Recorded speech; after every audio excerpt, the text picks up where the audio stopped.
ಎಲ್ರಿಗೂ ನಮಸ್ಕಾರ. ಇವತ್ತು ಎಲೆಕ್ಟ್ರಿಕ್ ಕುಕ್ಕರ್ನ ಹೆಂಗೆ ಸರಿ ಮಾಡೋದು ಅಂತ ಹೇಳ್ಕೊಡ್ತೀನಿ. ನೀವೇ ನೋಡ್ಬೋದು, ಆಟೋಮೆಟಿಕ್ಕಾಗಿ ಪಾತ್ರೆ ಇಟ್ಟಿದ್ದೆ ಆಫ್ ಆಗ್ತಾಯಿದೆ ನೋಡಿ.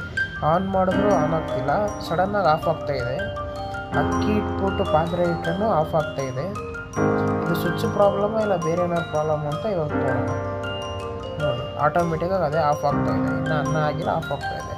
ಇದನ್ನು ಹೆಂಗೆ ಸರಿ ಮಾಡೋದು ಅಂತ ಈಸಿಯಾಗಿ ಸಿಂಪಲ್ಲಾಗಿ ಹೇಳ್ಕೊಡ್ತೀನಿ ನೋಡಿ. ಇದು ಸರಿ ಮಾಡೋದು ತುಂಬ ಈಸಿ. ಫಸ್ಟು ಸ್ವಿಚ್ ಏನಾದ್ರು ಪ್ರಾಬ್ಲಮ್ ಇದೆ ಅಂತ ಚೆಕ್ ಮಾಡಬೇಕು.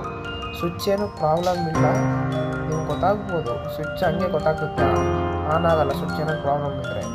ಆದರೆ ಇದು ಸ್ವಿಚ್ ಪ್ರಾಬ್ಲಮ್ ಇಲ್ಲ, ಬೇರೆ ಏನೋ ಪ್ರಾಬ್ಲಮ್ಮು, ಪಾತ್ರೆ ಪ್ರಾಬ್ಲಮ್ಮು ಇರ್ಬೋದು, ಸ್ವಿಚ್ ಪ್ರಾಬ್ಲಮ್ಮು ಇರ್ಬೋದು. ನೋಡ್ಬೋದು, ಸೆಂಟ್ರಲ್ಲಿ ಪ್ರೆಸ್ ಮಾಡಿ ಇಟ್ಕೊಂಡ್ರೆ ಕುಕ್ಕರ್ ಕಂಟಿನ್ಯೂಸ್ ಆಗಿ ಆನ್ ಆಗಿದೆ.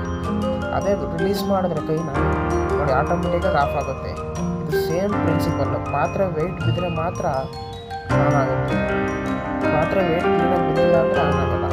ಇದನ್ನು ಸುಲಭವಾಗಿ ಸರಿ ಮಾಡೋದು ನೀವು ನೋಡ್ಬೋದು. ಪಾತ್ರೆ ಸ್ವಲ್ಪ ಕೆಳಗೆ ಬೆಂಡಾಗಿದೆ, ಗುಂಡಿ ಬಿದ್ದಂಗಾಗಿದೆ. ಯಾಕಂದರೆ ಗುಂಡಿ ಬಿದ್ದು ಅದು ಕ್ಲೀನಾಗಿ ಪ್ರೆಸ್ ಆಗ್ತಿಲ್ಲ ಪಾತ್ರೆ.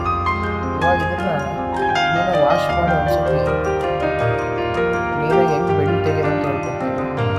ಇದು ಬೆಂಡಾಗೋಕ್ಕೆ ತುಂಬ ರೀಸನ್ಸ್ ಇದೆ. ಏನಾದ್ರು ಅಲ್ಲಿ ಇಲ್ಲಿ ಇಟ್ಟಾಗ, ಪಾತ್ರೆ ಬಿದ್ದಾಗ, ಏನಾದ್ರು ಮಕ್ಕಳು ಅಲ್ಲಿ ಇಲ್ಲಿ ಟಚ್ ಮಾಡಿದಾಗ, ಇಲ್ಲ ನೀವೇ ಏನಾದ್ರು ತೊಳಿಬೇಕಾದ್ರೆ ಮಿಸ್ಸಾಗಿ ಬೀಳಿಸಿದಾಗ ಈ ಥರ ಪಾತ್ರೆ ಗುಂಡಿ ಆಗ್ಬಿಡ್ತೀನಿ. ಸ್ವಲ್ಪ ಈ ಸೆಂಟ್ರಲ್ಲಿ ಕರೆಕ್ಟಾಗಿ ವೆಯ್ಟ್ ಬಿದ್ದರೆ ಮಾತ್ರ ಆ ಪಾತ್ರೆಯಿಂದ ಕುಕ್ಕರು ಕಂಟಿನ್ಯೂಸ್ ಆಗಿ ಆನ್ ಆಗಿರುತ್ತೆ. ನೀವೇ ನೋಡ್ಬೋದು, ವೆಯ್ಟ್ ಬಿದ್ದಿಲ್ಲ ಅಂದರೆ ರೈಸ್ ಕುಕ್ಕರು ಸರಿಯಾಗಿ ಆನ್ ಆಗಲ್ಲ. ವೆಯ್ಟ್ ಬಿದ್ದಿದ ತಕ್ಷಣ ಕುಕ್ಕರ್ ಆನ್ ಆಗುತ್ತೆ. ಈಗ ಏನು ಮಾಡಬೇಕಪ್ಪ ಅಂದರೆ, ಫ್ಲ್ಯಾಟ್ ಸರ್ಫೇಸಲ್ಲಿ ಪಾತ್ರೆನ ಇಟ್ಕೊಂಡು ಯಾವ್ದಾದ್ರು ಮರದ ತುಂಡು ತೊಗೊಂಡು ಕ್ಲೀನಾಗಿ ಅದನ್ನು ಲೆವೆಲ್ ಮಾಡಬೇಕು ಪಾತ್ರೆನ. ನೀವೇ ನೋಡ್ಬೋದು, ಒಂದು ಸ್ವಲ್ಪ ಲೆವೆಲ್ ಮಾಡಿದ ತಕ್ಷಣ ನೀವೇ ಡಿಫ್ರೆನ್ಸ್ ನೋಡ್ಬೋದು. ಪಾತ್ರೆ ಸೆಂಟ್ರಲ್ಲಿ ಗುಂಡಿ ಆಗಿತ್ತು, ಇವಾಗ ಈ ಥರ ಮಾಡೋದ್ರಿಂದ ಸರಿಯಾಗುತ್ತೆ ನೋಡಿ. ಈಗ ಸರಿಯಾಗಿದೆ ಪಾತ್ರೆ.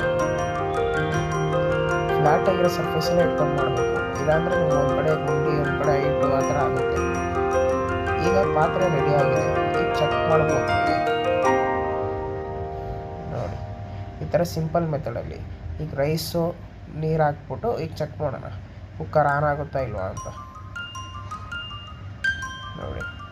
ಈಗ ರೈಸು ಮತ್ತು ನೀರು ಹಾಕಿ ಇಟ್ಟಿದ್ದೀನಿ, ನೀವೇ ನೋಡ್ಬೋದು. ಇವಾಗ ಆನಾಗೆ ಇದೆ ರೈಸ್ ಕುಕ್ಕರು. ಈಗ ಕ್ಯಾಪ್ ಕ್ಲೋಸ್ ಮಾಡ್ತಾನೆ ರೈಸ್ ಕುಕ್ಕರ್ದು. ಈಗ ನೋಡಿ, ರೆಡಿ ಆ ಮೆಥಡಲ್ಲಿ ರೆಡಿ ಮಾಡಾದಮೇಲೆ ರೈಸು ಆಗಿದೆ, ಸ್ವಿಚ್ಚು ಆಫ್ ಆಗಿಲ್ಲ. ಇದು ಆಟೋಮೆಟಿಕ್ಕಾಗಿ ರೈಸ್ ಆದಮೇಲೆ ಆಟೋಮೆಟಿಕ್ಕಾಗಿ ಆಫ್ ಆಗಬೇಕು.